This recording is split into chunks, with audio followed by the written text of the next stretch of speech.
마음이 상한 자를 고치시는 주님, 우리 찬양 드시고 우리 강의 시작합니다.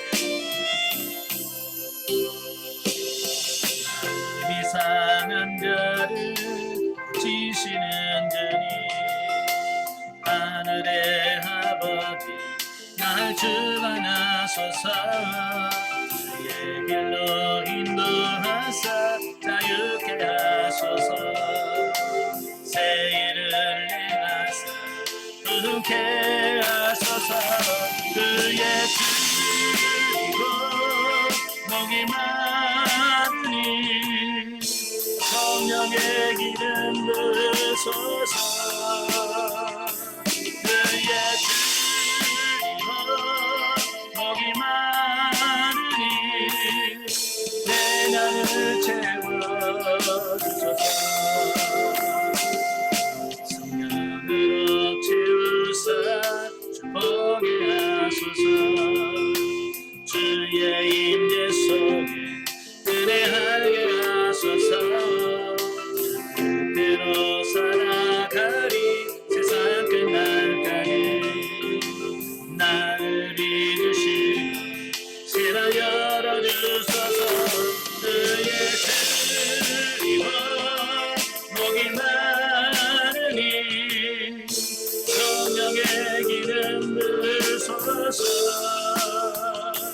그의 주이고 목이 마르니 내 나를 채워주소서.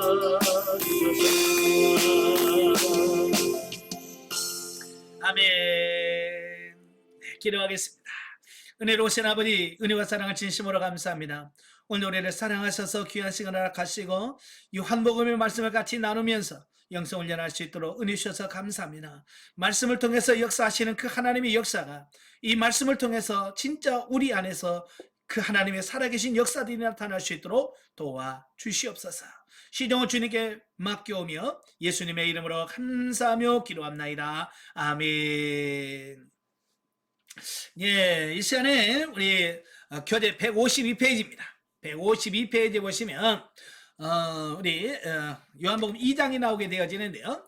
요한복음 2장의 내용이 뭐냐면 바로 가나 혼인잔치 이적과 성전을 정한 사건이 나옵니다.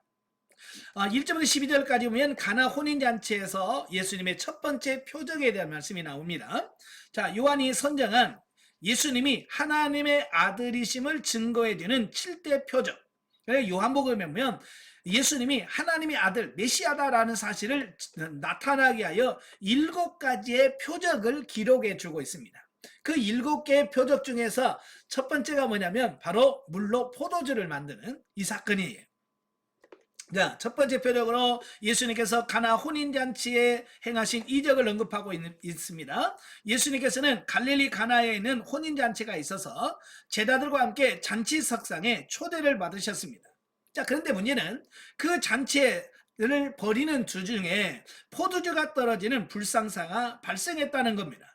보통 그 이스라엘에서의 그 결혼식은 7일 동안 진행이 됩니다. 7일 동안 진행이 되면서 그 매번 거기다가 포도주나 이런 음식들을 제공해야 될 의무가 있어요.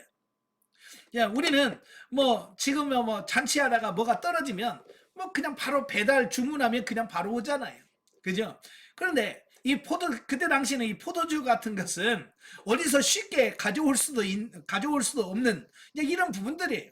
그리고 이제 우리 문화와 조금 다르죠.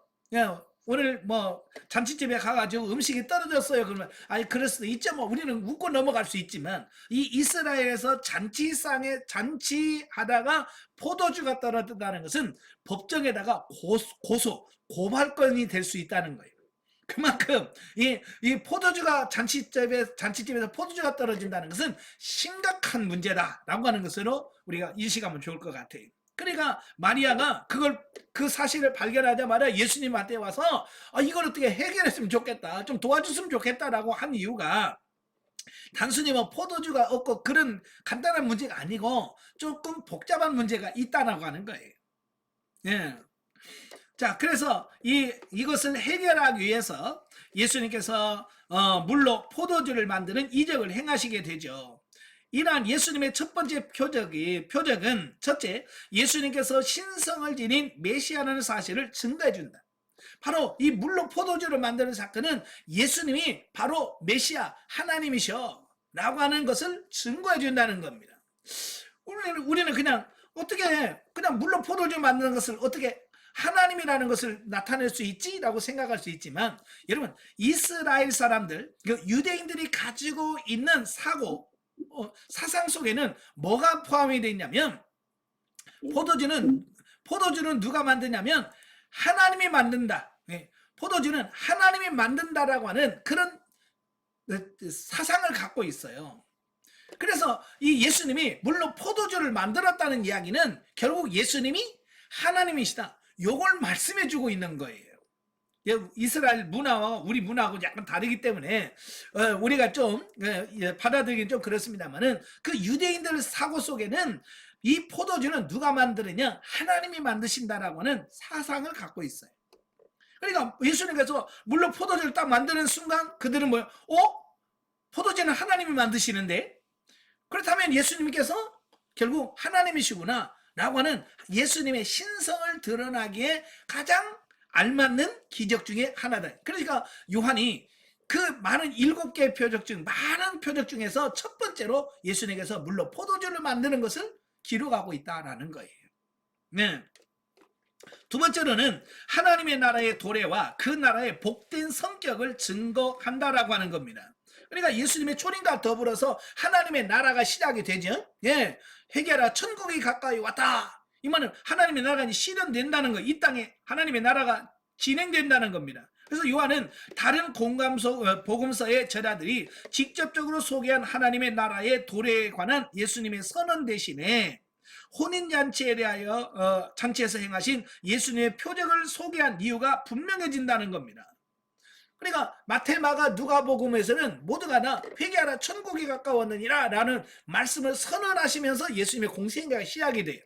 근데 요한복음은 그런 선언이었고, 예수님께서 물로 포도주를 만드는 그 사건을 기록하고 내용으로 들어간다 그 말이에요. 자, 여러분, 잔칫날 하면 제일 먼저 생각나는 게 뭐예요? 잔치 그러면 여러분 생각나는 게 맛있는 거, 먹는 거, 이렇게 생각할 수 있겠지만, 사실 이 잔치는 뭐냐면 기쁜 날, 즐거운 날, 희락의 날을 상징합니다. 그죠? 그래서 잔칫날은 모두가 다 기분이 좋아서 막 웃고, 왜? 기쁨의 날이기 때문에 그런 거거든요. 바로 이 잔치 이야기를 한 이야기는 바로 하나님의 나라에서의 희락과 기쁨을 예시해 주면 물론이고, 장차 그 나라를 완성할 자 역시 예수 그리스도이심을 강조한다는 그런 의미가 있어요. 그래서 하나님의 나라는 이렇게 기쁜 날이다, 즐거운 날이다 라고 하는 것을 보여주고 있다 그 말이에요. 그리고 세 번째로는 인간의 근본 문제를 해결해 줄 수 있는 일은 오직 예수 그리스도임을 증거한다라고 하는 겁니다. 좀 전에 말씀드렸지만 이 포도주는 금방 어디서 이렇게 만드는 게 아니잖아요. 그죠?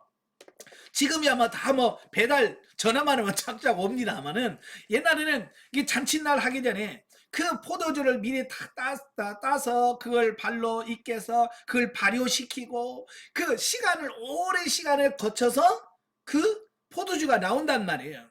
그러니까 이건 어떻게 인간으로서는 해결할 수 없는 그 문제를 말씀하고 있다 그 말입니다. 그런데 예수님께서 어떻게 해요? 물론 포도주를 만드심으로써 그 문제를 깔끔하게 그러니까 모든 인간들이 경험하고 체험하는 각가지 어려움과 문제들을 예수님은 해결할 수 있다는 것을 보여주고 있다라고 하는 겁니다. 사실 예수 그리스도께서 이 땅에 오신 것은 영적으로 이미 죽었기 때문에 아무 쓸모없는 자들을 변화시켜서 구원과 생명을 얻게 하며 하나님의 자녀가 되는 권세를 누리도록 하기 위해서다라고 하는 사실입니다.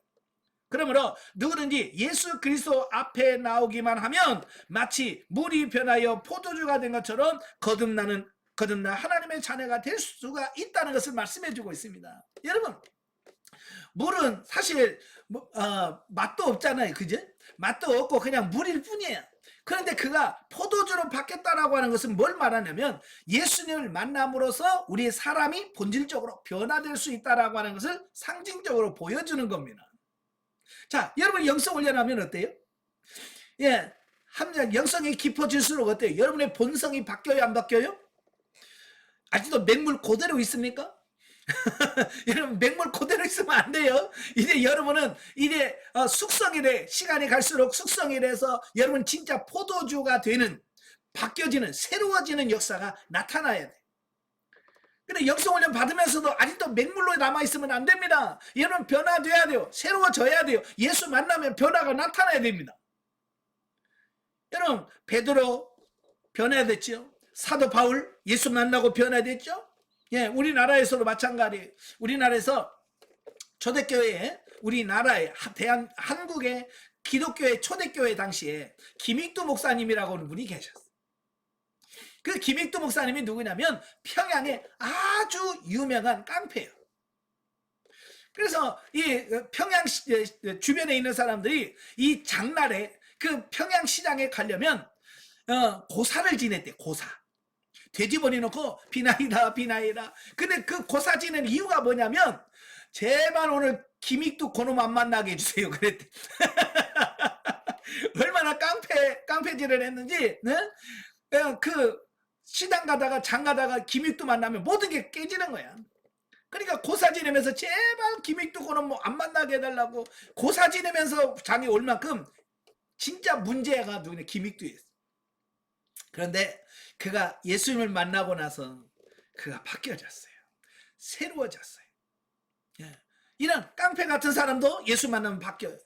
여러분도 어때요? 예수님 만나야 바뀌어요. 예. 맹물로 그대로 있으면 안 됩니다. 예. 자, 아직도 맹물이십니까? 아직도 나 맹물 갖다 손들어봐요.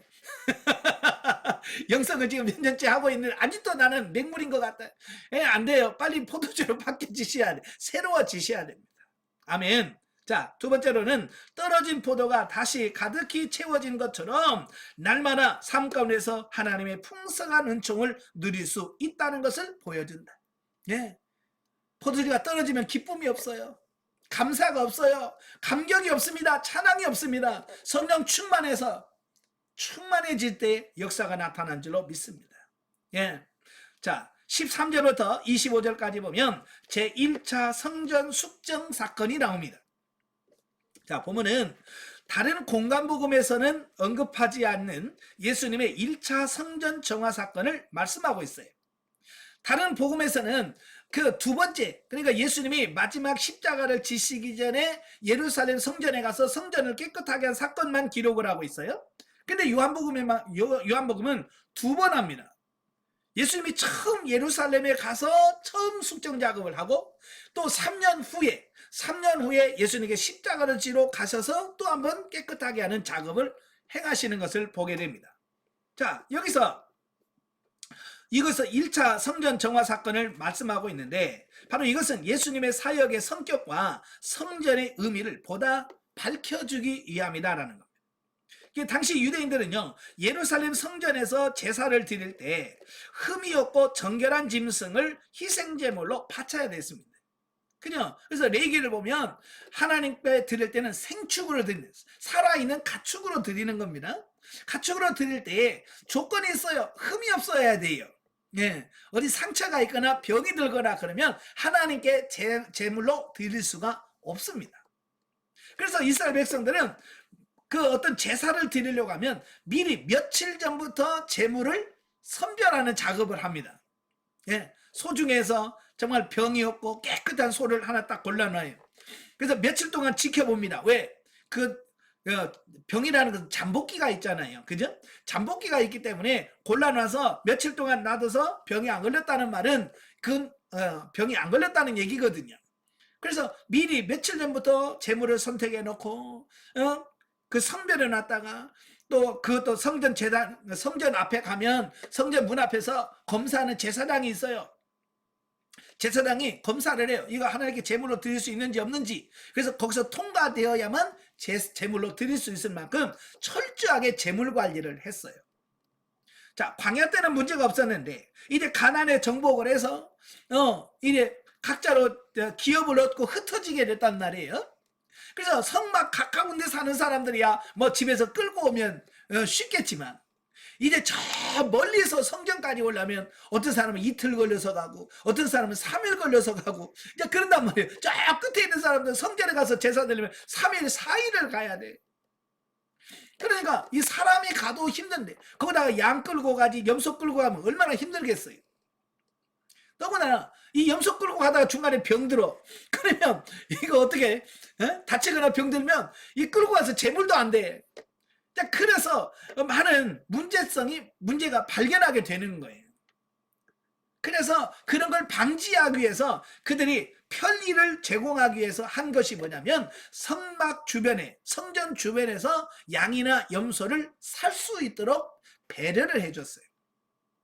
그러니까 저 멀리서부터 양 끌고 오지 말고 그냥 그 동네에서 양을 팔아서 그 돈을 가지고 와가지고 예루살렘에서 사서 드리면 그 올 때도 편하고, 그죠? 또 뭐 병들까봐 중간에서 막 마음 졸이지도 않고 얼마나 편합니까? 그래서 편리를 제공하기 위해서 그 성전 주변에서 짐승을 사고 팔게 만들었다는 거예요.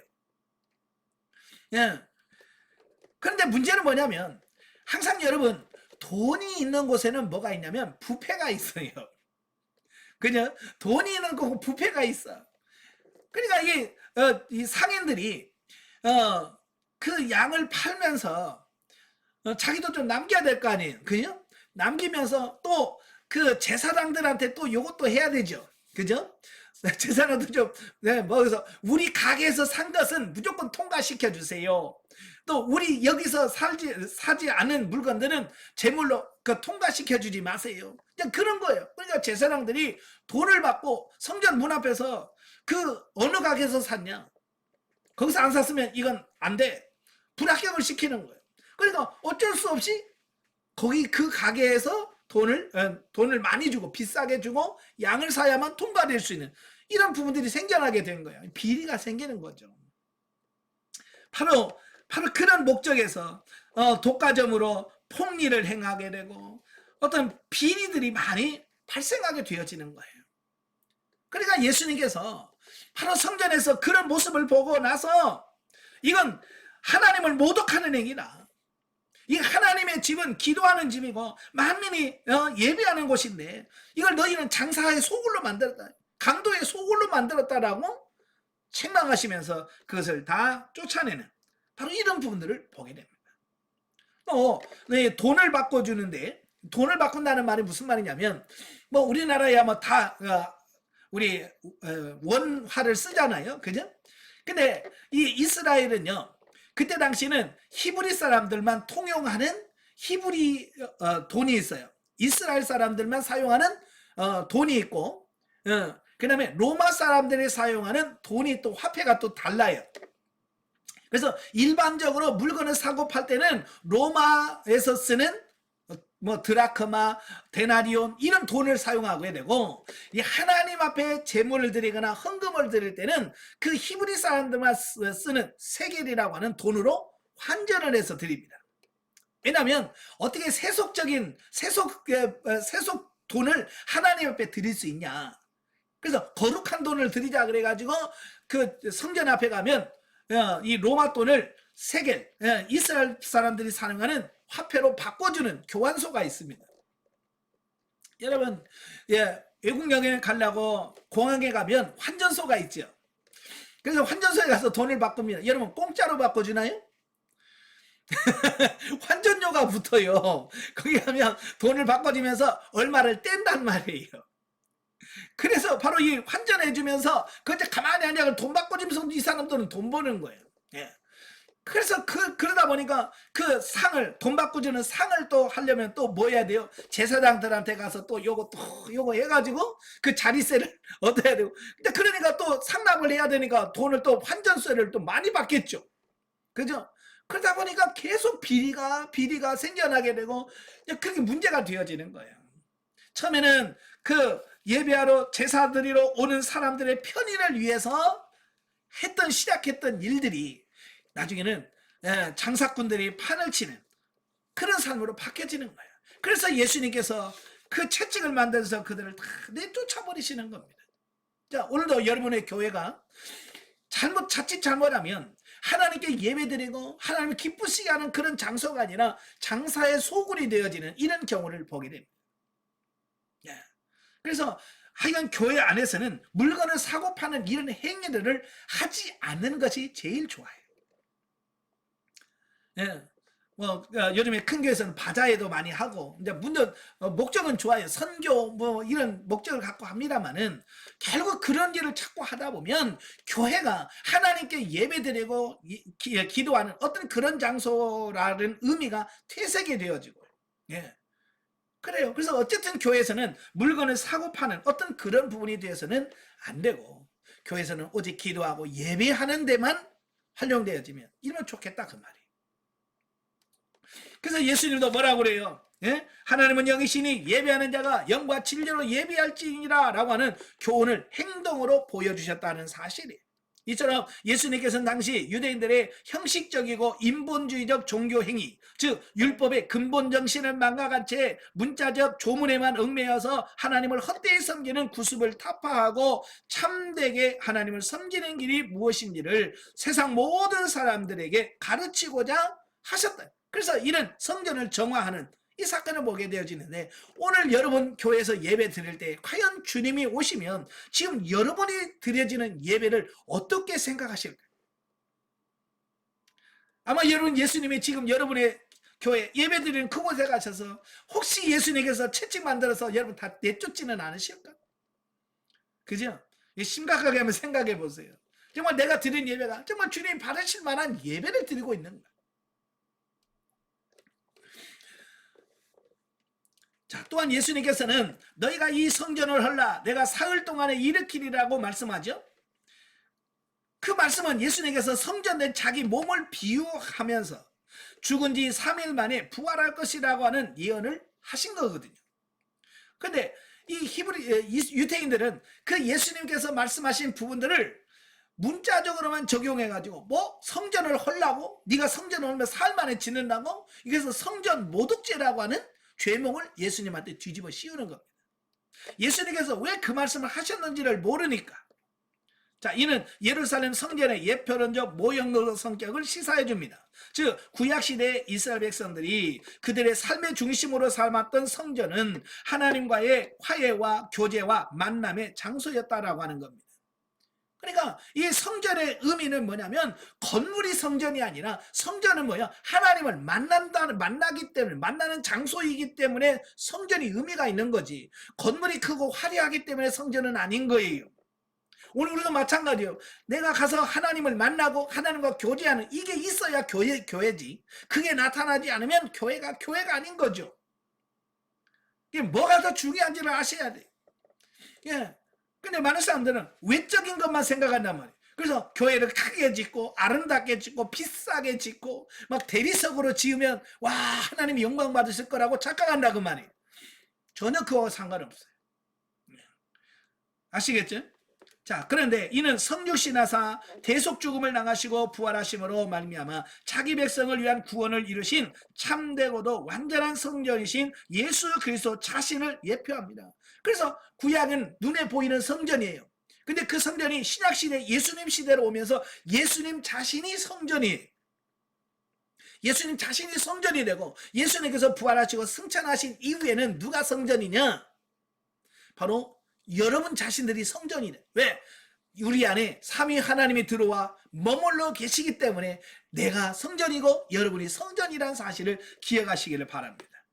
아시겠죠? 예. 그러나 제자들은 당시에는 이 사실을 깨닫지 못했어요.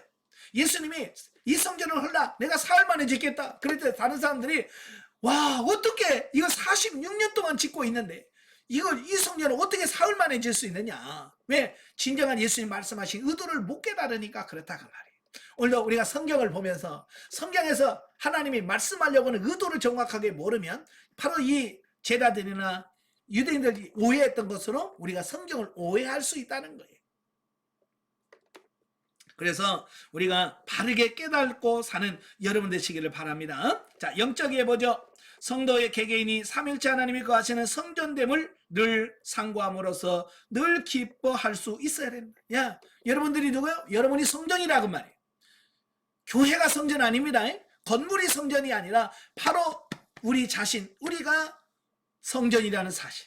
그래서 하나님은 우리 각 심령 성전을 정화하시기 위해서 다양하게 우리를 다뤄가고 계신다라는 겁니다. 예, 우리가 성전인데 성전답지 않아. 그래서 하나님께서는 이런 훈련 저런 훈련 시키시면서 우리를 정화 깨끗하게 만들어가는 작업을 하고 계시더라, 그 말입니다. 삶 속에서 때로는 버거운 일도 순종할 수 있어야 된다. 그럴 때 물이 포도주가 되는 기적과 같은 역사가 나타나서 더욱 하나님을 신뢰하고 순종할 수 있는 능력이 생긴다라고 하는 겁니다. 예, 하나님의 훈련을 잘 통과하셔야 물이 포도주로 바뀌는 것처럼 우리 자신이 바뀌어지게 되고, 예, 우리의 성전이 하나님 기뻐하시는 성전으로 바뀔 수 있다는 거 꼭 기억하시면 좋겠고요. 자, 3장으로 넘어갑니다. 3장은 니고데모와 예수님의 대화 및 세례 요한의 예수님 증거에 대한 말씀입니다. 자, 1절부터 21절에 보면 예수님과 니고데모와의 대화가 나옵니다. 자, 본문에서 예수님의 그 초기 유대 사역 시에 일어난 일인데요. 예수님께서 인간의 공로, 곧 율법의 준수를 통해서 구원을 얻는다고 믿었던 바리새파 유대교를 대표하는 인물인 니고데모에게 구원을 얻는 것은 참 중생을 얻으면서 가능한 것이다 라고 하는 것을 가르쳐 주는 겁니다. 그러니까 유대인들의 잘못된 구원관을 예수님께서 바꿔주시는 계기가 된다, 그 말이에요. 그러니까 니고데모가 누구냐면 바로 정통 바리새인입니다. 네. 정통파 바리새인이고 또 산헤드린 공회원입니다. 자, 그가 예수님에 대한 질문을 합니다. 예. 어떻게 해야 영생을 얻을 수 있습니까? 어떻게 해야 하나님의 나라에 들어갈 수 있습니까? 라고 하는 아주 기본적인 초보적인 질문을 던지는 겁니다. 자, 그때 예수님께서는 그에게 뭐라고 말씀하냐면 하나님의 나라는 중생이라고 하는 것을 통해서만 갈 수 있다라고 말씀해 주고 있습니다. 중생, 거듭남, 다시 태어나야 된다는 거예요. 근데 문제는 이 바리새인임에서 지도자인 니고데모가 그 거듭남의 비밀을 이해를 못했다는 거예요. 거듭나야 된다 그러니까 내가 지금 내 나이가 이렇게 다 늙었는데 어떻게 다시 엄마 뱃속에 들어갔다가 다시 나올 수 있습니까? 우리가 보면 참 우스운 일인데, 그죠? 예, 이렇게 영적인 비밀을 알지 못하면 그런 니고데모 같은 그런 엉뚱한 생각들을 할 수 있다라고 하는 겁니다. 예. 그래서 그는 어떻게 모태에 들어갔다 다시 태어날 수 있냐? 바로 그런 질문을 던지죠. 그래서 영적인 것은 어떤 세상적으로 지식이 많다고 세상에서 직분이 높다고 아는 것은 아니더라라고 하는 것을 우리에게 말씀해 주고 있습니다. 자, 이 중생이라고 하는 것은 뭐냐면 죄로 인하여 상실된 하나님의 형상을 회복하는 데 있어서 회개하고 성령으로 거듭나야만 천국에 들어갈 수 있다라고 하는 것을, 영적인 것을 가르쳐 주는 거예요. 다시 말해서 예수 그리스도 안에서 물과 성령으로 거듭나 완전한 새로운 피조물로 변화되는 것이 그게 뭐냐? 중생이란 말이에요. 그러니까 우리 인간은 태어날 때 영이 죽어서 태어난다, 그 말이에요. 예, 영이 죽어서 태어나 하나님과 관계가 끊어진 상태에서 태어나게 돼요. 우리 안에 영이 있지만 하나님과 관계가 없이 태어난단 말이에요. 그리고 관계가 없이 태어난 그 영이 성령의 능력으로 말미암아 하나님과의 관계를 맺고 하나님에 대하여 관계를 맺는 시점이 중생이란 말이에요. 그래서 이 영이 거듭나는 것은 결국 하나님과 관계가 회복되어지는 거고, 그래야만 그 영이 구원을 받을 수 있다라고 말씀해주고 있다라고 하는 겁니다. 그러니까 이 예수님께서 하신 이 말씀은 당시 바리새인들, 유대인들이 가지고 있던 구원관과는 완전히 반대되는 개념이에요. 유대인들은 혈통적으로 아브라함의 자손이 돼야 되고 또 할례를 행해야 되고 그 다음에 율법을 지켜야만 된다라고 하는 이 3대 구원론을 가지고 있었거든요. 예. 그런데 예수님은 그런 거 필요 없다는 거예요. 구원은 첫째, 내 자신이 영원히 거듭나야만 천국에 갈 수 있다라고 말씀해 주고 있습니다. 자, 그러면 어떻게 하여야 사람이 물과 성령으로 거듭날 수 있는가라고 하는 거예요. 이에 대해서 예수님께서는 친히 하나님의 보내심을 받아 세상을 구원하려고 이 땅에 오신 자신, 곧 하나님의 아들을 믿는 것이라고 말씀하고 있습니다. 어떻게 거듭날 수 있냐? 예, 하나님께서 보내신 아들, 하나님의 아들 예수 그리스도를 믿는 거다. 예수 그리스도를 믿으면 영생을 얻게 된다. 거듭난다. 이걸 말씀해 주고 있습니다. 예, 그래서 누구든지 예수님이 하나님의 아들이심을 믿어야 돼. 그리고 그를 통하여 구속사역, 그가 통해서 예수님을 통해서 이루어낸 그 구속사역이 사역을 믿기만 하면 구원을 얻을 수 있다라고 하는 겁니다. 예, 여러분 구원 얻기가 쉬워요, 어려워요? 쉽잖아요. 그죠? 예, 그냥 예수님이 하나님의 아들이신 것과 예수님이 우리를 위해서 죄를 죽으시고 우리를 구원하신다는 사실을 믿기만 하면 구원받는데 뭐가 어렵습니까? 여러분 할례 받고 그런 게 쉽겠어요? 그냥 믿는 게 쉽겠어요? 당연하게 우리가 믿고 그냥 예수 그리스도 믿으면 쉽잖아. 근데 안 한단 말이에요. 예, 참 그런 걸 보면 구원은 우리가 내가 받고 싶다고 해서 받는 게 아니더라는 것을 알 수 있어요. 하나님께서 우리를 택정하셔야 되고 하나님 부르셔야만 우리가 구원을 얻을 수 있는 거예요. 여러분들이 예수 그리스도를 믿게 되고 이렇게 구원을 받게 되고 또 영성훈련을 받았다고 하는 것은 하나님께서 여러분에게 특별한 은혜를 주셨다는 의미를 말씀해 주고 있습니다. 여러분 임종 직전에 있는 분들 찾아가셔서 복음 전해 본 적이 있으신가요? 참 어떤 분들은 그 마지막에 아멘만 좀 하세요. 예수님을 나의 구주로 영접한다고 아멘만 하세요 라고 해도 그거 안 해요. 참 그걸 보면 정말 택함 받지 않은 사람이 누군가를 정확하게 알 수 있어요. 그런데 안 믿는다고 그러다가도 정말 하나님의 택한 백성은요 마지막에 아멘하고 예수님을 영접하고 가더라고요. 참 그걸 보면 칼빈이 말한 예정론이 실제 사실이라는 사실을 알게 돼요. 자, 그럼에도 불구하고 유대인 자신들이 아브라함의 자손 곧 혈통적으로 하나님의 선민임과 그 정체성 확인의 요건인 율법 준수만으로 구원을 얻을 수 있다라고 착각했다는 거예요.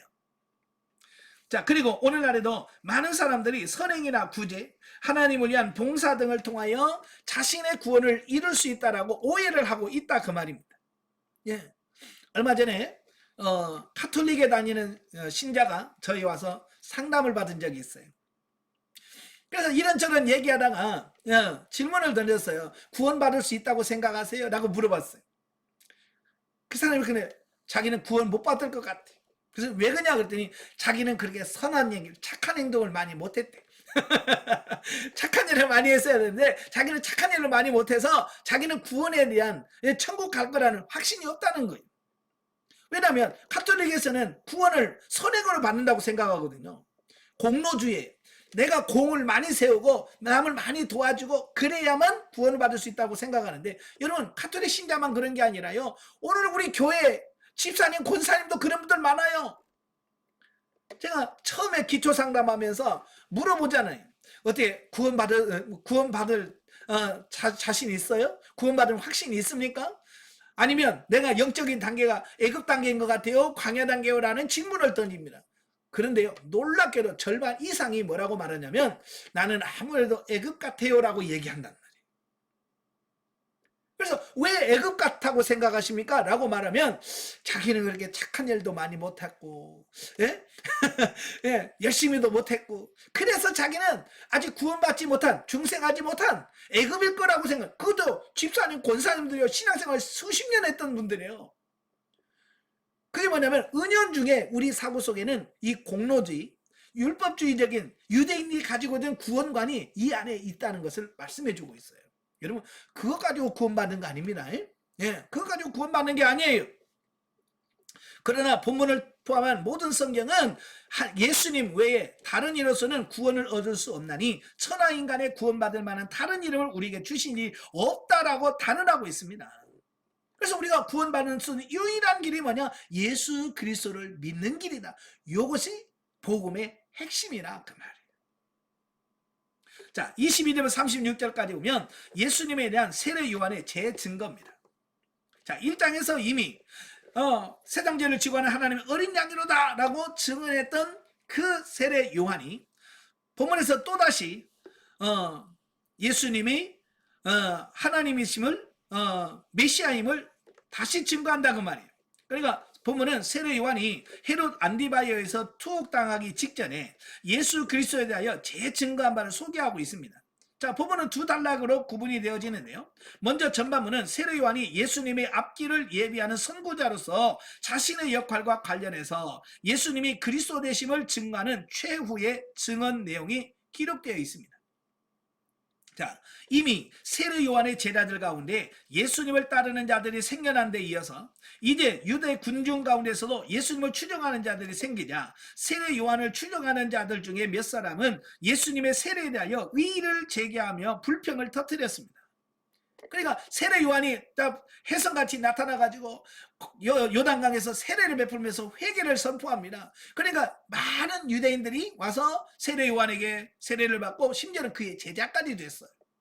그래서 세례 요한의 가르침을 받고 있었어요. 근데 어느 날 예수님이 오시니까 세례 요한이 그래요. 하나님의 세상죄를 지고 하는 하나님의 어린 양이다. 그러니까 자기를 따르는, 그래 세례 요한을 따르는 많은 사람들이 예수님한테 쭈르륵 가버려요. 네. 그러니까 그 세례 요한을 따랐던 제자들의 입장에서는 싫은 거죠. 왜냐하면 자기 편들이 이렇게 많았었는데 그 자기 편 중에서 일부가 예수님 편으로 쭉 다 갔단 말이에요. 네, 많은 사람, 아까도 말한 것처럼 안드레나 요한은 다 세례 요한의 제자였어요. 제자였다가 예수님 만나고 예수님의 제자가 되어버렸거든요. 자, 이렇게 많은 사람이 빠져나가. 그러니까 세례 요한의 제자들이 옛날 우리를 따르는 사람이 다 예수님한테 다 갑니다 라고 불평을 하게 되는 거죠. 그러면서 그들은 세례 요한의 우선권을 내세워서 세례에 대한 정통성을 논하고자 했다라고 하는 겁니다. 참 요즘에도 가보면 원조에 대한 싸움이 많이 나오죠. 저도 여기 가면 화순 순두부가 있거든요. 거기 가면 이집트 원조라고 그래. 이집트 원조라고 그래. 서로 자기가 그 순두부집의 원조라고 우겨. 네. 자, 이런 거죠. 원조 싸움이 일어난 거예요. 세례 요한이 원조냐, 예수님이 원조냐, 라고는 원조 싸움을 하려고 하는 거예요. 그런데 여기서 세례 요한의 행위를 잘 보셔야 돼요. 세례 요한은요, 저들의 불평을 일축합니다. 그러면서 예수님의 사역이 많은 사람에게 관심을 불러일으키고 있는 현상에 대하여 도리어 마땅히 여기고 또한 기뻐했다는 겁니다. 그래서 그가 고백하면 뭐라고 그러면 그는 흥해야 되겠고 나는 망해야 되겠다라고 고백하는 거예요. 자, 저는요 이걸 보면서 진짜 영성이 잘된 사람이 누구냐? 세례 요한이에요. 만약에 여러분이 다니는 교회가 있고 옆에 다른 교회가 있다고 생각해 보세요. 여러분의 교회는 점점 줄어드는데 옆에 있는 교회는 날로 부흥해. 그럼 여러분 배 아프겠어요? 안 아프겠어요? 배 아플 사람 손 들어봐. 우리 교회는 안 되고 옆에 있는 교회는 자꾸 부흥하면 배 아파할 수 있잖아요. 네. 바로 세례 요한의 제자들이 그런 거예요. 사실은 배 아파할 일이 아니에요. 왜냐하면 우리 교회도 하나님의 교회고 옆에 있는 교회도 하나님의 교회예요. 어쨌든 잘 되면 좋은 거예요. 물론 우리 교회가 잘 되면 좋겠죠. 그죠? 그것도 욕심이고요. 그래서 우리가 나만 잘 돼, 우리 교회 뭐 이런 개념에서 좀 벗어나서 우리 좀 넓게 폭을 넓혀서 하나님의 교회라고 하는 그 넓은 측면에서 우리는 서로를 위해서 경쟁 상대가 아니라 서로 위해주고 기도해주고 같이 협력하는 이런 아름다운 교회가 되어야 된다고 말이에요. 바로 요한이 그런 거예요. 예수님은 부흥하고 자기는 점점 줄어드는 판인데도 그는 흥해야 되겠고 나는 망해야 되겠다. 이거 쉽지 않아요. 이거 쉽지 않아요. 그래서 이 세례 요한의 고백이 우리의 자세의 고백이 돼야 될 줄로 믿습니다. 오늘 많은 사람들이 자기를 비우지 못하니까 주의 일 한다면서도 서로 분쟁을 해요.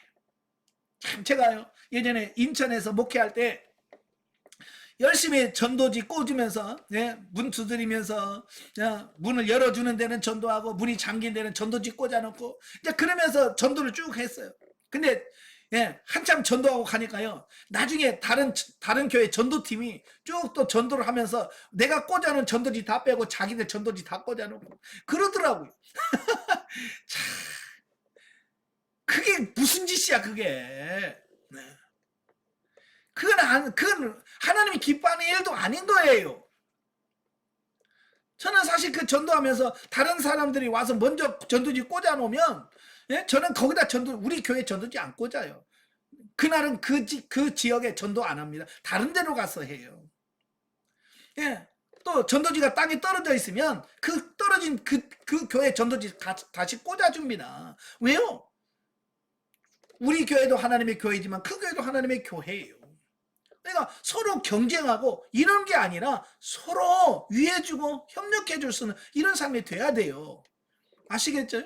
예, 전에도 말씀드린 것 같습니다만은 저는 지금도 이렇게 길 가다가 교회에서 전도하는 팀을 만나면 그들에게 반드시 인사합니다. 아이고 고생 많으시네, 수고 많으십니다, 할렐루야 해주고 가. 예, 옆에 마트나 이런 데 있으면 가서, 예, 시원한 비타 500이라든지 이런 거 한 박스 가서 그거 주면서 아이고 수고하세요 라고 주고 가. 그러면 전도하는 팀의 얼굴이 확 달라져요. 그 얼마나 된다고, 몇천 원 안 되는 건데도 그들에게 힘이 되어져요. 우리 교회 아니더라도 서로가 그렇게 함으로써 교회가 성장할 수 있도록 도와주는, 이게 하나님 기뻐하시는 거예요.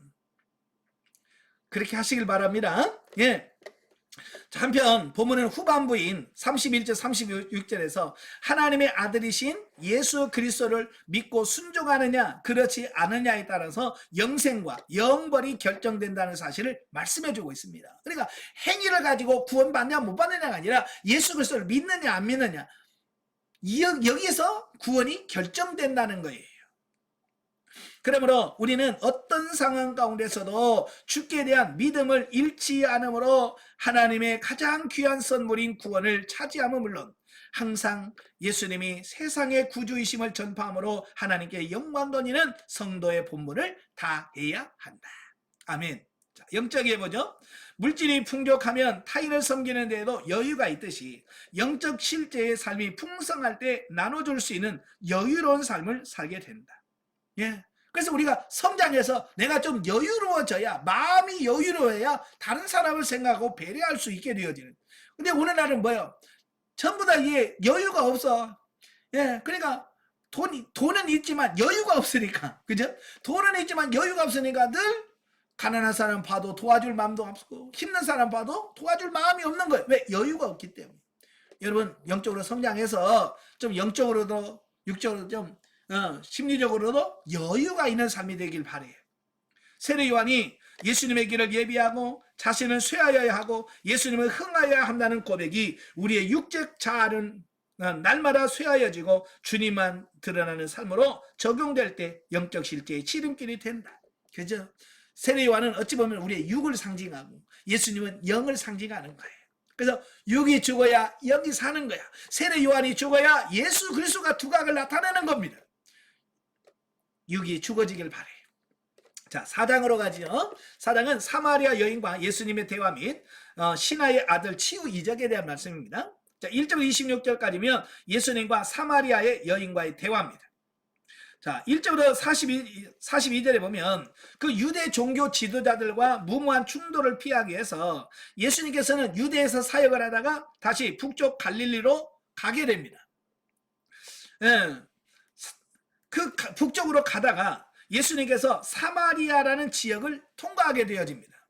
당시 유대인들은요, 이 사마리아 땅을 지나가는 것을 부정하게 여겼습니다. 그래서 저쪽 갈릴리에서 사마리아 지역을 통과해서 오면 예루살렘으로 금방 직진으로 올 수 있어요. 단거리로 올 수 있어요. 근데 이 사마리아 지역을 부정하게 생각을 해가지고 사마리아로 안 오고 저 갈릴리에서 요단강을 건너서 그 왕의 도로를 타고 쭉 와서 그 모압 평지에서 여리고 쪽으로 건너서 예루살렘을 가요. 그러니까 삥 돌아서 온단 말이에요. 이게 얼마나 시간이 많이 걸리고 그러겠어요. 그러나 그들은 하나님께 예배드리는데 부정하지 않도록 하기 위해서 그들은 그 먼 거리지만 그것을, 예? 돌아서 온다 그 말이에요. 그런데 예수님은 평소에 그렇게 하셨는데 이번만큼은요. 그 갈릴리로 가는 도중에 일부러 사마리아 땅을 통과했단 말이에요. 의도가 있어서. 누구를 만나시려고요? 예, 수가성 여인을 만나기 위해서 예수님께서는 일부러 그곳으로 가셨다는 겁니다. 여러분, 이 사마리아라고 하는 지역은 우리가 이제 BC 722년도에 북이스라엘이 아수르라고 하는 나라에 점령을 당해요. 아수르에 의해서 망하게 돼요. 멸망을 합니다. 이 아수르 왕이 정책이 뭐냐면 그 정복한 땅의 백성들을 그대로 놔두면 그 사람들이 우글우글 모여있으면 이들은 반역을 한단 말이에요. 또 똘똘 뭉쳐가지고 반역을 일으키거나 반란을 일으킨단 말이에요. 그래서 이 아수르 왕은 그 지역에 있는 사람들을 다 포로로 끌어가 버려요. 그래가지고 넓은 지역에다 막 흩어버려요. 그래야 모이는 사람이 적으니까 힘을 발휘하지 못하죠. 그죠? 그래서 북이스라엘 사람들, 사마리아 지역에 있는 사람들을 다 끌어다가 아수르 전역에다 흩어버려요.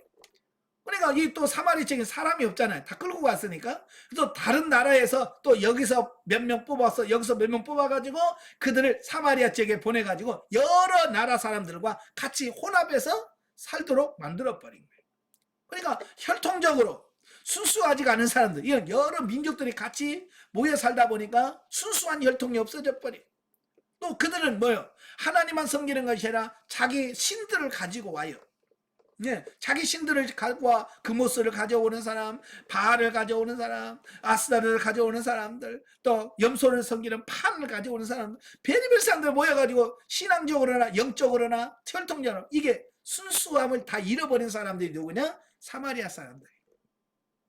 그러니까 유대인들이 바로 이 혼혈적인 이 사마리아 사람들을 굉장히 무시하고 멸시하게 돼요. 예. 자, 그런데 이 예수님께서 이번에는 의도적으로 그 성을 지나갔다는 겁니다.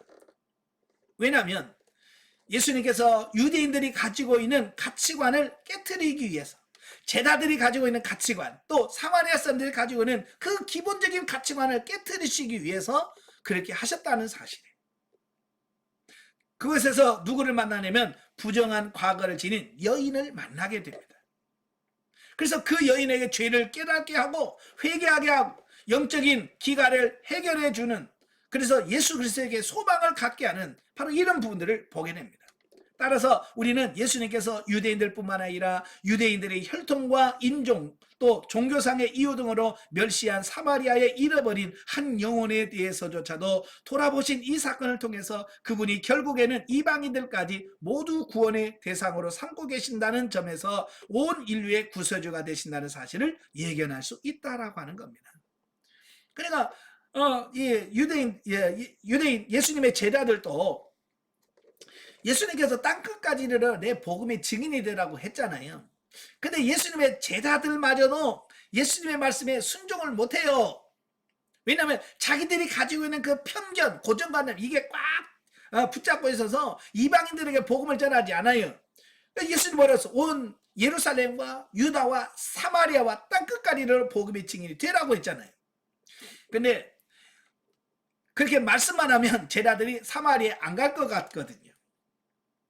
그래서 예수님은 그래서 공생의 기간 중에 본인이 직접 사마리아에 가서 그곳에서 실제로 그들에게 복음을 전하는 시범, 모범을 보여주셨습니다. 예.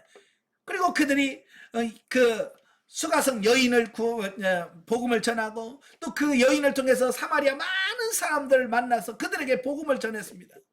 여러분 나중에 사도행전 8장에 보면 그 오순절 이후에 또 스데반 집사가 죽은 이후에 빌립이 사마리아에 가서 복음을 전하잖아요. 빌립에 가서 사마리아 땅에 가서 복음을 전하니까 많은 사람들이 믿게 돼요. 바로 그 모든 준비를 누가 하셨냐면 예수님께서 미리 공생의 기간 내에 가서 한번 딱 손을 봐놓으신 거예요. 그러니까 이미 예수님께서 복음을 전해놓았기 때문에 빌립에 가서 그 열매를 쉽게 딸 수 있도록 하셨다는 사실이에요. 예. 자, 그러므로 본문을 통해서 첫째, 예수님의 복음은 제한적이거나 특정인이 아닌 인종, 빈부, 귀천의 차별이 없다는 것을 말씀해주고 있습니다. 예, 우리가 예수 믿는 데는 신분이나 이런 것에 차별이 없습니다. 두 번째로 복음 전도자는 일방적으로 복음을 선포하기보다 보다 가급적 상대방의 접촉점을 찾아서 상대방이 쉽게 복음에 대한 열린 마음을 갖도록 유도해야 된다는 겁니다. 그러니까 예수님은 그 수가성 여인을 만나자마자 대뜸 날 믿어라 말하지 않아요. 물을 좀 달라. 예. 그 여인은 지금 우물가에 뭐하러 가요? 물 들어오는 거잖아요. 그죠? 관심사가 예수님의 관심사와 그 여인의 관심사가 같은 거예요. 예. 그러니까 나에게 물을 달라. 그러니까 보통 보면 유대인들은 사마리아 사람들을 상종을 안 하죠. 예, 물 달란 말도 안 해. 근데 이상하게 생긴 예수님이 갑자기 자기한테 물 달라고 하니까, 아니 내가 보니까 당신 유대인인데 왜 나 같은 사마리아 사람한테 물 달라고 하냐? 시비를 걸어요. 그 수가성 여인이. 예. 자, 그러면서 예수님께서 물로 시작해가지고 결국 뭘로 끝나요? 생수로 끝납니다. 예수 그리스도를 통해 성령님의 역사를 전하게 돼요. 그리고 이 접촉점이라는 게 굉장히 중요해요. 그래서 우리가 전도하다 보면 그 사람이 가지고 있는 관심사가 뭐냐, 이것을 파악하고 그것으로 접촉점을 삼는 게 중요합니다. 이걸 제일 잘하는 집단이 어디냐면 신천지예요. 신천지가 원래는 우리 정통교회에서 써먹던 방법이에요. 정통교회에서 그 상대방에게 관심이 뭔지 이런 걸 미리 파악해서 그걸 가지고 대화를 하고 시작하고 이런 건데, 이 신천지가 그걸 완전히 체계화시켜서 아주 조직적으로 하는 게 바로 신천지들이 하는 거거든요. 그래서 미리 그 사람에 대해서 정보를 다 압니다. 어디 출신이고 나이가 몇이고 취미가 무엇이고 이런 걸 다 파악을 해서 알아놓아가지고 거기에 맞춤 서비스를 하는 거야. 그러니까 많은 사람들이 호라락 넘어가 버리는 거야. 그건 뭘 말하냐, 오늘 우리도 좀 전도하려면 관심을 가지라. 내가 정말 전도하려는 사람이 뭘 관심을 갖고 있느냐, 최소한 그 정도는 알고 있어야 그거 가지고 대화할 수 있는 이 거리가 되어진다는 거예요. 자, 그 다음에 세 번째로 예수님께서는 수가성 여인에게 일러준 참된 예배에 대한 가르침을 마음속 깊이 새겨야 하고, 하나님께 대한 올바른 예배는 장소에 구애받지 않고 신령과 진정으로 영과 진리로 하나님을 향한 자신의 전인격을 바침으로써 행해야 된다는 것을 말씀해주고 있습니다. 그러니까 이 여인이 예수님의 메시아인 걸 알면서 평소에 자기가 가졌던 의문이 하나가 있어요. 이건 뭐냐면, 유대인들은 예루살렘에서 예배드리라고 그러고, 예, 사마리아 사람들은 그리심산에서 예배드려야 된다라고 얘기를 해. 요즘으로 말하면 서로가 우리 교회 오라, 우리 교회 말하는 거예요. 그죠? 우리 교회 와서 예배드리자. 어느 교회 가야 되느냐? 그런 거잖아요. 그죠? 어느 교회로 가야 돼? 예. 성도가 많은 교회, 큰 교회가 중요한 것이 아니고 바로 영과 진리로 예배하는 곳, 그게 진짜라 그 말이에요.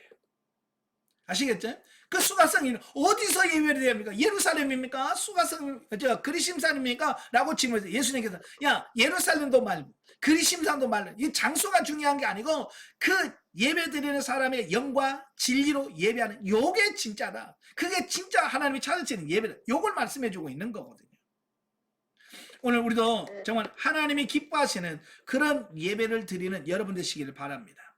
아시겠죠? 자, 43절에서 54절까지 보면 신하의 아들을 치유한 예수님의 두 번째 표적입니다.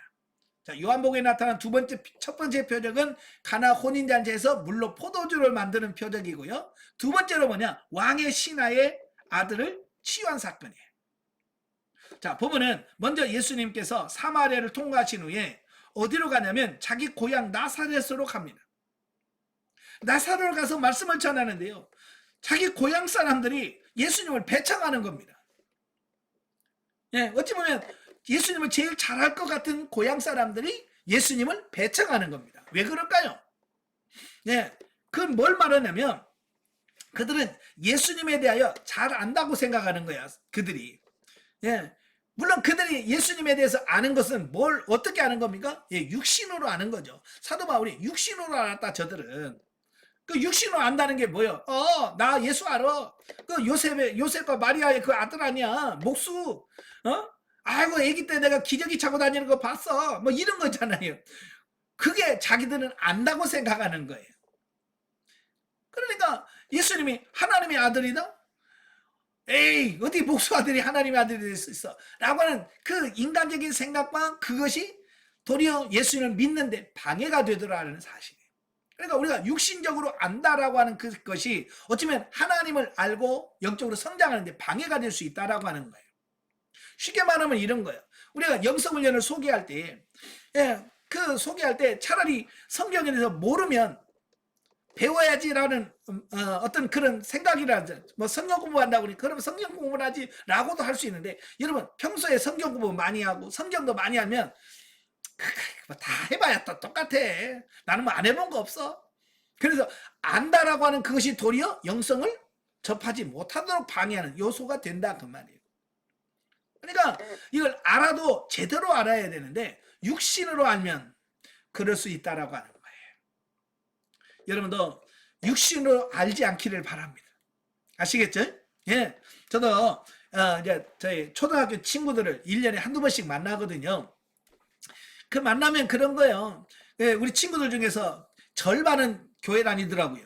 그 초등학교에 같은 졸업했던 동창들 중에 절반은 교회를 다녀. 옛날에는 그렇게 교회 다니는 친구들이 없었는데 흩어져서 살다 보니까 집 사고 권 사고 그래.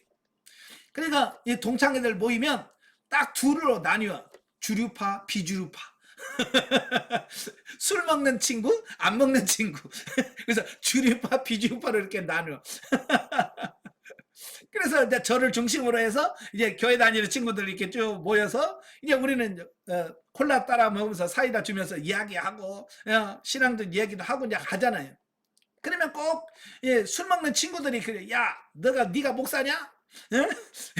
다른 사람은 말이야, 너 목사라고도 나는 너 친구야, 너 그냥 부를 거다, 대하나 그래요. 그들은 뭐냐면 내가 뭐 그들에게 목사 대접 받으려는 말이 아니라 그냥 육신으로 아니까, 그렇게밖에. 그러니까 내가 하나님의 말씀을 전하는 목사로서 보여지는 게 아니라 그냥 친구로만 보인단 말이에요. 그러니까 그걸 보면서 야, 이거 나사렛에 있는 동네 사람들도 예수 그랬을 거예요. 왜? 어렸을 때 늘 그런 불러왔던 그런 것이 있기 때문에. 그러니까 우리가 육신으로 안다라고 하는 것이 그럴 수 있다는 거. 그래서 우리가 영적으로 바르게 하는 게 얼마나 소중한가. 그래서 이는 유대인들이 예수님을 배척합니다. 그리고 나서 예수님께서 어디로 가냐면 고향을 떠나서 갈릴리 지방으로 갑니다.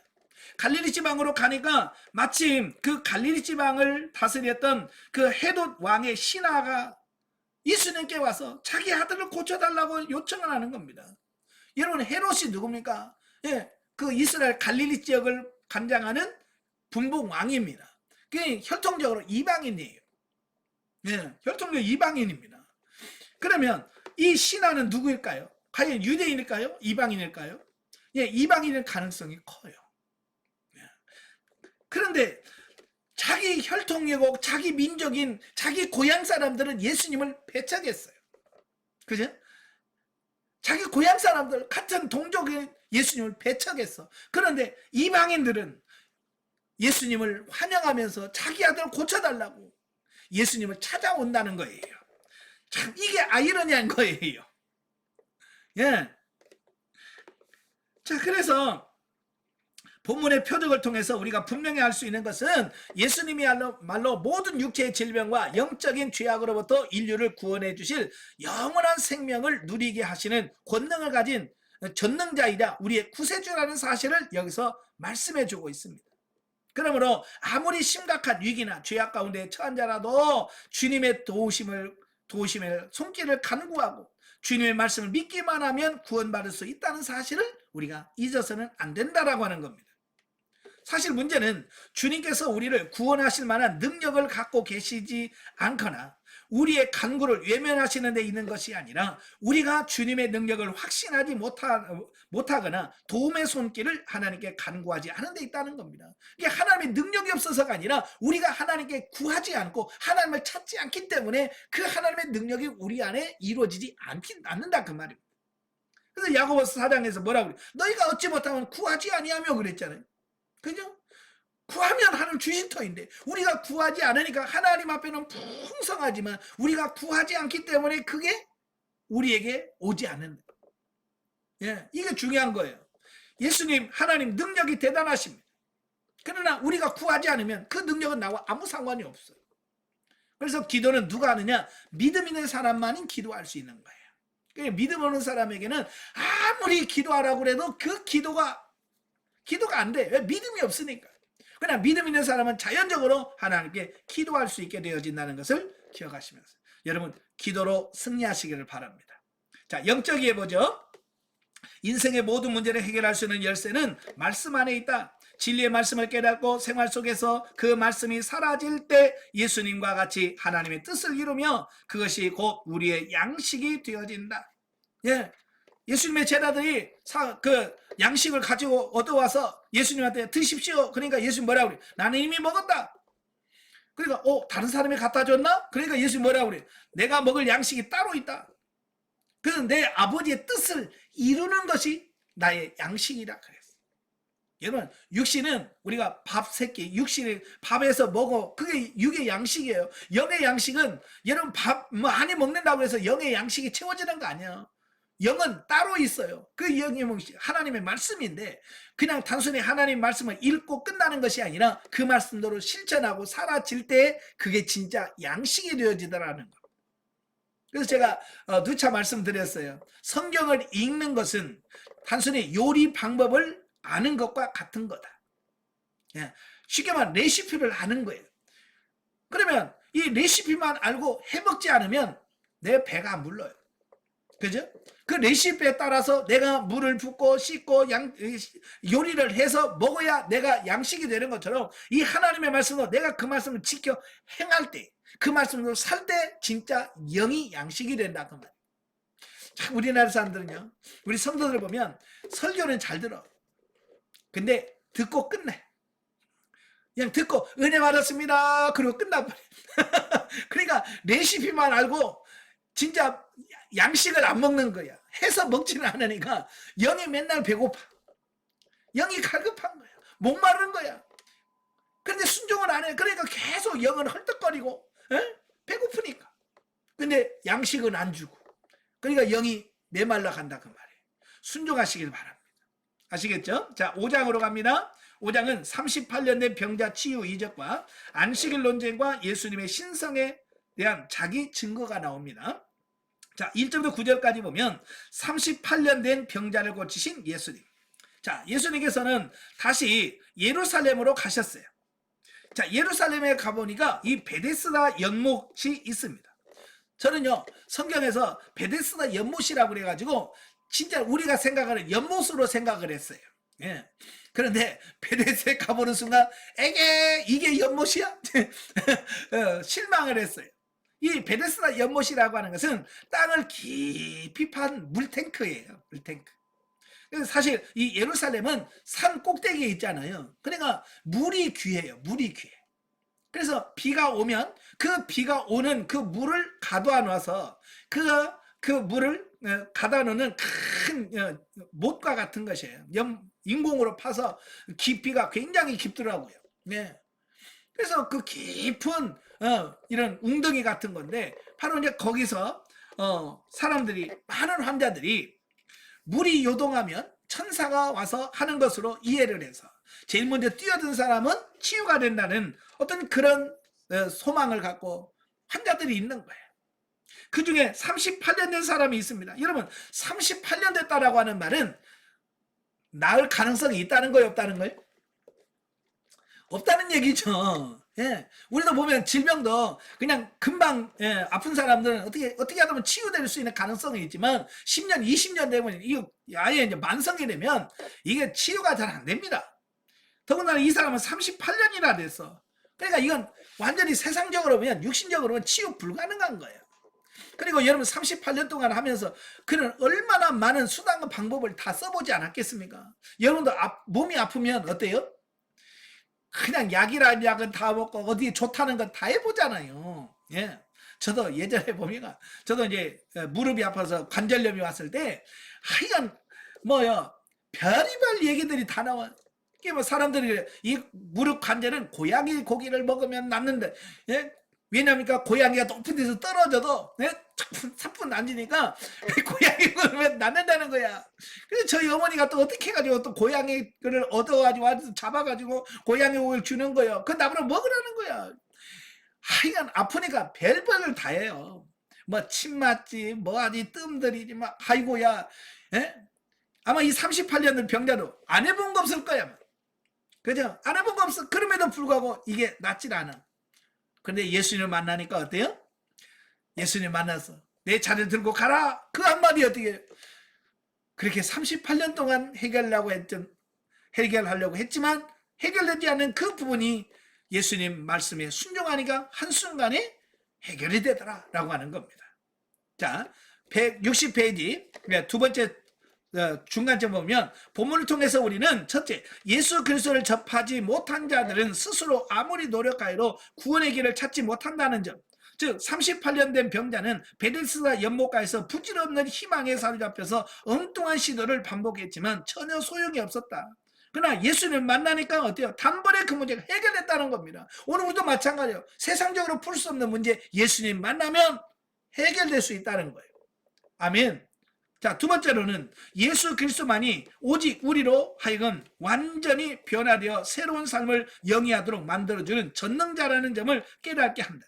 사실 절망 속에 빠져있던 베데스다 연못가의 병자를 향해서 예수님께서 일어나 내 자리를 들고 걸어가라 라고 하는 말씀하신 것은 단지 육체적 질병으로부터 해방뿐만 아니라 죄의 자리에서 일어나 구원을 얻으라고 하는 생명의 선언이다 라고 하는 것을 보게 되어집니다. 그러니까 예수님은 단순히 그 사람의 육체만 고쳐주는 것이 아니라 육체의 치료를 통해서 그의 영혼까지도 치유하시고 구원하시는 이 부분이 있다는 것을 우리가 볼 수 있습니다. 자, 10절부터 18절까지 보면 안식일 논쟁에 대한 부분이에요. 자, 여기서 예수님께서 38년 된 병자를 치유했는데 문제는 뭐냐면 그날이 하필이면 안식일이었다는 거예요. 예. 자, 그런데 여기서 우리가 이제 기억할 것은 예수님께서 그날이 안식일인 걸 몰라서 그 일을 했을까요? 예. 내가 깜빡했네. 오늘 안식일인데 내가 실수했네. 예수님이 그러셨어요? 아니에요. 예수님은 그날이 안식인 걸 아셨어요. 안식일인 걸 아셨지만 그 사람에게 내 자리를 들고 가라라고 하셨습니다. 왜요? 예, 유대인들이 그러면 반드시 그 반발할 걸 알고 계셨거든요. 안식일날 병을 고치고 안식일날 이렇게 하면 유대인들이 들고 일어날 걸 예수님이 아셨어. 아시면서도 고의적으로 일부러 하신 거예요. 왜? 유대인들이 가지고 있는 그 안식일의 가치관, 안식일의 개념을 바꿔주시려. 그 유대인들이 가지고 있는 그 안식일의 개념을 이제는 새롭게 신약시대에 오면서 이게 바뀌어져야 되거든요. 그래서 예수님께서는 일부러 그렇게 하셨다라고 하는 사실입니다. 근데 그걸 모르니까 유대인들은 그 안식일에 그 자리를 들고 가니까 야, 너 왜 안식일날 야, 노동하냐? 왜 일하면 안 되는데? 그러니까 그 나은 병자가 그냥 그 사람이 예수가 나보고 이거 들고 가래. 예. 그래서 모든 책임을 예수님한테 떠넘겨 버리는 거예요. 예. 그러니까 사람들이 예수님한테 와가지고 어떻게 안식일날 병자를 고칠 수 있느냐라고 예수님한테 시비를 걸게 되는 항의하는 이 모습을 보게 됩니다. 여러분 여기서 우리가 깨달을 게 뭐냐면 정말 중요한 게 뭘까라는 거예요. 안식일에 질병을 치유해줘서 그 영혼을 치유한 게 중요한 걸까? 아니면 안식일에 그 침상 하나 들고 간 것이 잘못일까? 뭐가 더 중요합니까? 네? 안식일날 침대 들고 간 게 이게 중요합니까? 그 병이 38년 질병에서 자유함을 얻고 치유된 게 중요합니까? 우리가 여러분 같으면 어떡합니까? 네? 축하한다. 어떻게 38년 병에서 고생했는데 해방됐으니 축하한다 라고 했을 거예요. 왜? 그게 더 중요하니까. 근데 유대인들은 그것보다도 왜 안식일에 하지 말아야 될 일을 하느냐 이런 거예요.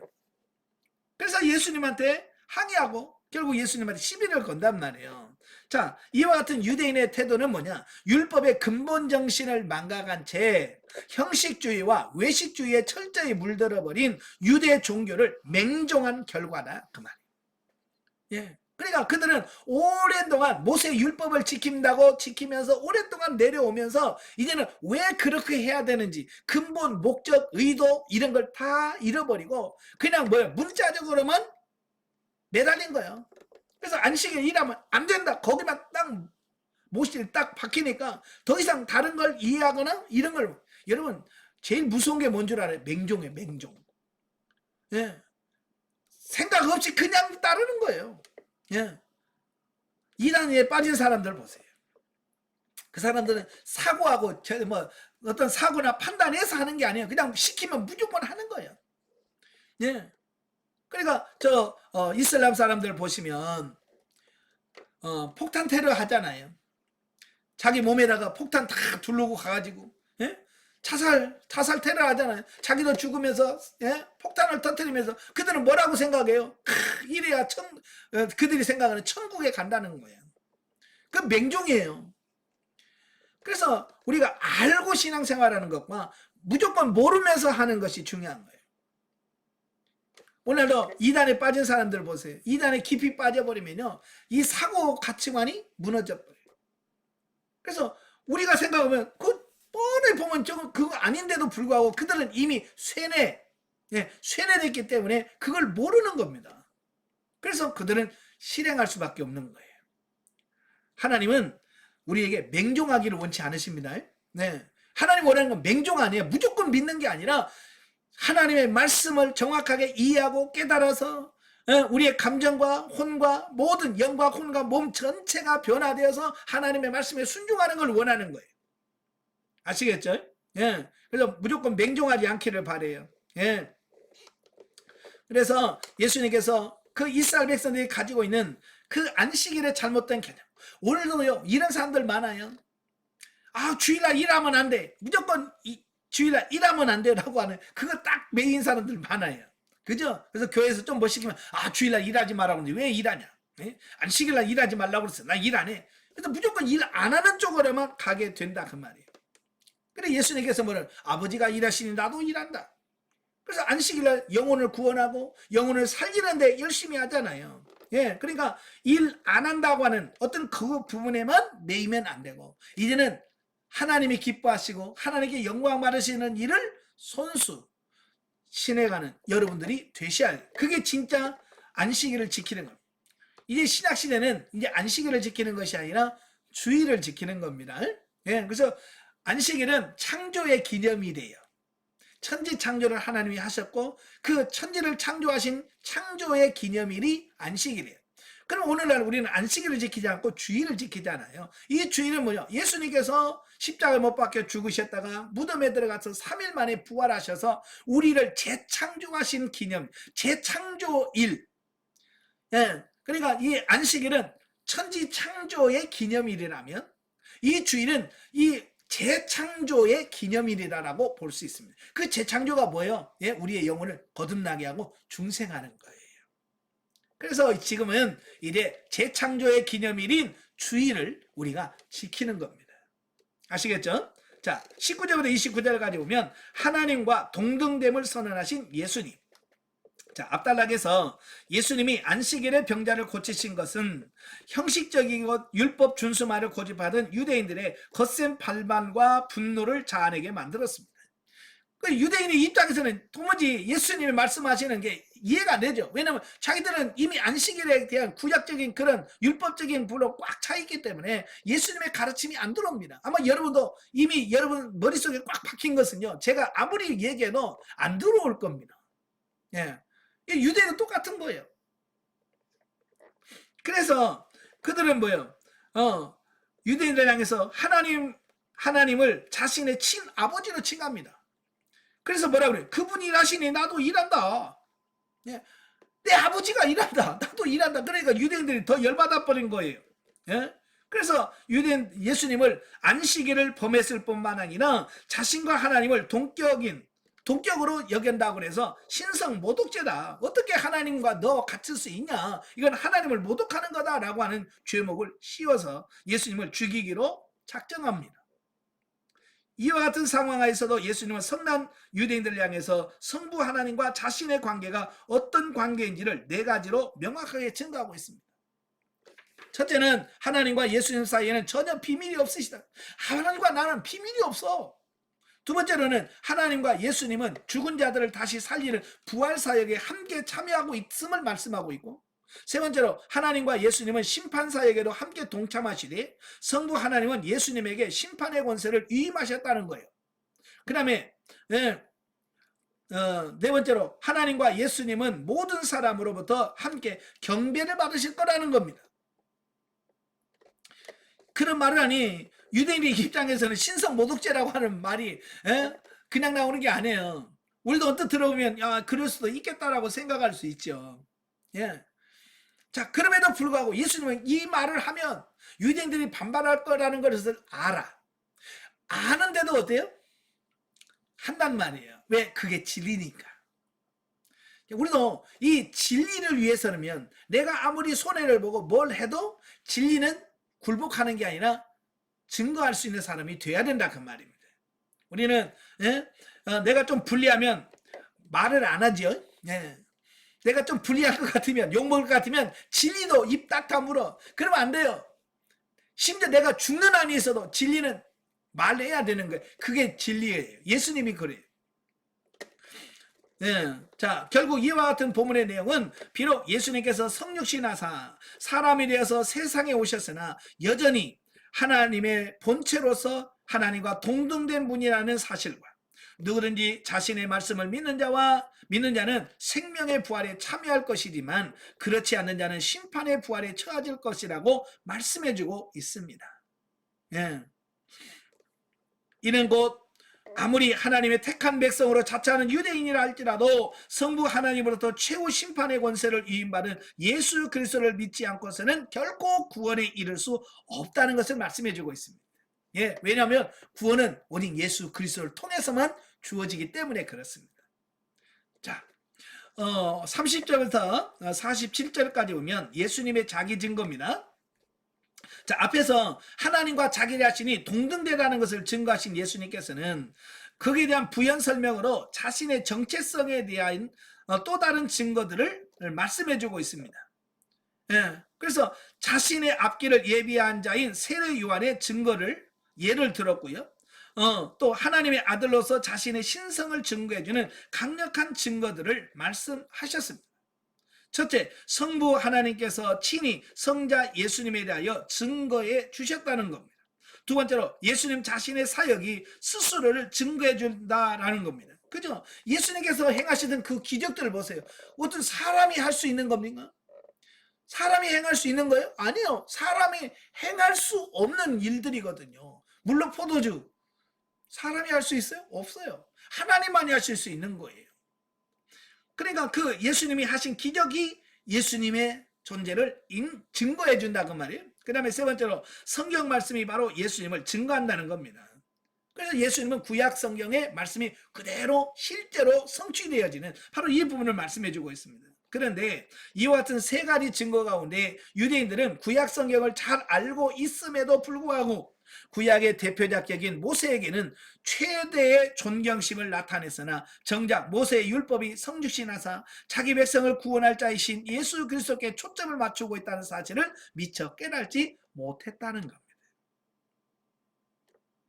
그래서 그들은 예수님에 대하여 불순종과 배척으로 일관하게 됐다라고 하는 겁니다. 참 이런 걸 보면 사람들이 설교를 듣거나 강의를 들을 때에 정말 그 강의나 설교를 통해서 하나님이 뭘 말씀하시는가라고 하는 것을 들어야 되는데 사람들은요 하나님이 뭘 말씀하시는가를 듣는 것이 아니라 자기가 듣고 싶은 것만 듣는 경우들이 많아요. 자기가 듣고 싶은 것만 들어. 자, 이런 강의를 들어도 마찬가지예요. 강의를 들어도요 제가 말하려고 하는 의도를 듣는 것이 아니라 내가 듣고 싶은 것만 들어.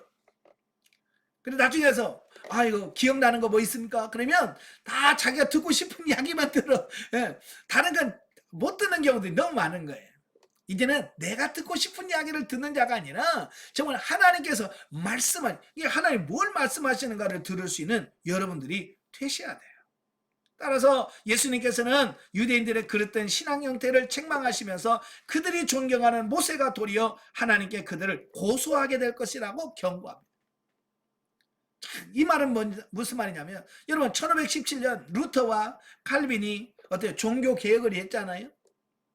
만약에 지금 칼빈이 이 시대에 온다면, 이 시대에 칼빈이 다시 온다면 지금 우리 교회를 바라보면서 뭐라고 했겠어요?